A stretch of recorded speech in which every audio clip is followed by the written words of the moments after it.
I am the last speaker, and as the moderator, I promise to absorb a little bit of the overtime. I know that, and I imagine that many people here have questions and comments on these for these speakers who have made very interesting and provocative remarks. I can't help, though, my time is limited, to just say, as others have, that I remember roughly 32, maybe 33 years ago, far too long ago, taking a class from Professor Dworkin when he visited at Harvard Law School back in the days of taking right seriously. And it was an inspirational class for me and has shaped a lot of my thinking about law and some of my work ever since. So I'm very pleased to be here. I'm very pleased to be saying something, even though it will end up being somewhat oblique to justice for hedgehogs. I consider myself a hedgehog, and perhaps it's because of that experience with Professor Dworkin, but I think hedgehogs have deep genetic hedgehog makeup, and I think I do. But my limited ability at being a hedgehog means that I sort of deal at the lower levels of hedgehoggdom. And so my remarks today will sort of be interpretive in the trenches, if you will. What I want to do is I want to talk about a topic, briefly, of course, that is in fact raised in Part 5, is relevant to Part 5, but my remarks will not be directly targeted at what Part 5 says. In particular, I want to spin out a few problems. I won't have solutions, don't have time to present them, and even if I did have time, I'm not sure I've worked them out yet. Spin out a few questions about whether there is a coherent conception in American civil adjudication of a procedural right. So this procedural right might belong to political rights. It might belong even to legal rights, properly understood. So the best understanding of American civil adjudication is that best understanding, that best interpretation of that practice make room for a procedural right operating as a right in the sense of restraining, resisting, if you will, arguments, in this case with procedure, the most popular ones being arguments for more limited procedure that rely on high social costs of litigation. Now, before I proceed, I just can't help as well, even though my time is limited, to refer to a passage from an essay Professor Dworkin wrote many years ago, back probably 30 years ago, called Principle, Policy, Procedure, that was reprinted in A Matter of Principle. And the reason I'm going to quote this is because it's really been, as Professor Dworkin's class was, an inspiration to my more theoretical work in civil procedure, which is my field of specialty. Professor Dworkin, in the opening sentence of that essay, said, "Nothing is of more practical importance to a lawyer than the rules that govern his own strategies and maneuvers, and nothing is more productive of deep and philosophical puzzles than the question of what those rules should be." Indeed, I think there are deep and philosophical puzzles implicated in the question of whether or not there is a coherent conception of a procedural right. Okay. So what I want to do here is perhaps best characterized as the interpretive method in the trenches. Dick Fallon yesterday talked about conflict at the level of application, value conflict at the level of applications of actually deciding cases and making decisions in one's own life. I want to talk about the difficulties a little bit of dealing with, through the interpretive method, reconstructing a coherent conception of the procedural right out of the practice of civil adjudication. So what's the problem? Well, if I start with the practice, I discover that there are numerous references and actually great reliance on the idea of a procedural right in civil adjudication and civil litigation. The idea of a right resists a number of arguments for procedural reforms that would limit procedural opportunities of various sorts. Perhaps the most well-known one is the right to appear personally in litigation and to exercise some measure of control over how one's case is presented, the so-called right to a day in court. This particular right, which of course has constitutional dimensions under the Due Process Clause, is asserted against, quite frequently, arguments for broader class actions and other kinds of procedural reforms that are marshaled in the name of reducing the social costs of litigation. So one sees at the level of practice quite a lot of reliance on arguments from right on the constitutional level as well as the subconstitutional level. Now, what's one to make of that at the level of principle, that is the level of theory, a theory of civil adjudication, or in this case, civil procedure? Well, what one could say simply is that, oh, maybe all that's a mistake once I've considered, deliberated, and come to my considered convictions about the principles that govern civil procedure. Certainly one would have to take account of that pervasive practice, but perhaps it's mistaken. Of course, one should doubt perhaps a little bit whether or not that's true, given its pervasiveness.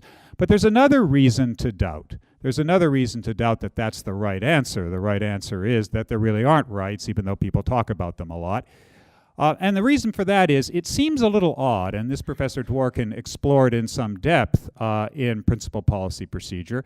It seems a little odd to say on the one hand that there are substantive legal rights that have the property of resisting arguments in the name of improving collective social goals of some sort on the one hand, or even for that matter, going one step further, that there are substantive legal rights that have moral justifications that have the property of resisting those kinds of utilitarian arguments in that way. All that on the one hand, and on the other hand saying, nevertheless, procedure is hostage to cost-benefit, social cost-benefit analysis. That seems a little odd to do. Not that it's inconsistent logically, but that it seems odd in the sense that the underlying justifications for the substantive right ought to have some implications for the procedure. Otherwise, one could curtail procedure in ways that indirectly, mind you, limit substantive right. And if you're doing it in the name of high social costs, then, well, that's a problem. So there are reasons to think that once we think hard about the norms, the principles that we sort of understand and the way we deal with concepts in civil adjudication, that we will end up with some notion of a procedural right. But the interesting thing about it is that the beast that we end up with, the procedural right, has to have certain properties that make it, I think, rather difficult to articulate. This beast that we come up with has to have, of course, the properties of a right in resisting arguments in some fashion from high social costs of litigation. But on the other hand, it has to yield to those arguments. It has to yield because I don't think any of us are committed to, say, reducing the risk of error in a case by, in a class of cases, by 1% at the expense of spending a great deal on the litigation process and procedure that would mean, therefore, that we don't have resources left over for other worthwhile projects that may not, in fact, implicate rights of comparable moral worth and maybe no rights at all. So it seems odd. We just don't care, in a sense, about procedure that much. So we have rights that have to resist, but those same rights have to yield. So how do we structure rights that have that property? A property that resists yet yields. Well, we could have prima facie rights. We could say there are rights of various sorts, so they're just overcome when the social costs are really high. A hedgehog, I take it, doesn't like that solution. At least all the work is done, of course, in the theory about when the costs check the rights, and that theory, hopefully, doesn't itself, if you're a hedgehog, have that conflict built into it. So what's the second strategy one might use? Well, one might define the right with limited boundaries. You say it's the right to X, but if X is small enough, then, well, there may be ample opportunity for social costs to come into play because rights aren't, in fact, taking over the whole territory. I guess I'm taking all my time. Oh, well, it's always the case with me. I will wrap up shortly. So one could use that strategy. The problem with that is that the X, if you have a right to X, ends up being very thin indeed in order to accommodate the social cost arguments that seem plausible. For example, take the right to participation, the right to personally participate in litigation. That participation would have to be rather thin in order to deal with the situations that seem compelling with regard to social cost arguments. Of course, you could, in fact, define X very large, but then you have to deal with the consequences in terms of social cost. But there's a third strategy, and I think it's the strategy Professor Dworkin uses in Principal Policy Procedure, and that's the strategy of building into the justifications for the procedural right attention to social costs. So you might think of that not so much as the boundaries, but the logic of the right. That the logic of the right takes account of social costs in some way. The trick, of course, is how does it take account of social costs in a way that yet resists social costs? So there's some room for operation of the right despite the social costs. Well, those are the problems. And I think the third solution, the solution that Professor Dworkin adopts, is one that's very promising. It is, I think, a solution that sends one in the direction of equality-type rights, or rights to distribution of some kind of good in litigation. And that's exactly where Professor Dworkin ends up. Let me say one last thing.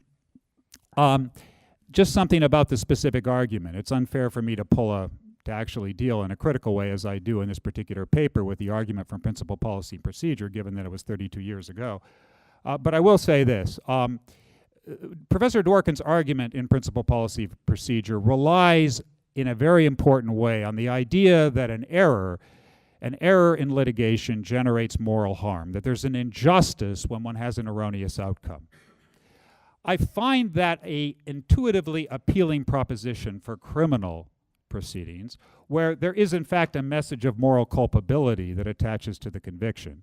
I find it much less appealing for civil adjudication for a number of reasons, one of which is, it seems to me, that whether or not an error in civil adjudication creates a moral harm has a lot to do with whether the error, assuming it's innocently imposed by a procedural system that tries to get the matter right, that error results from the procedural system that is unjust. Injustice of error, it seems to me, depends upon injustice of the procedural system, but of course that puts us into a circle. That puts us into a circle where we need to have a theory of what an unjust procedural system is. That theory can't then depend upon the injustice of the outcome as a starting point. Okay, I took all my time. I apologize for that, but we're done. Now it's time.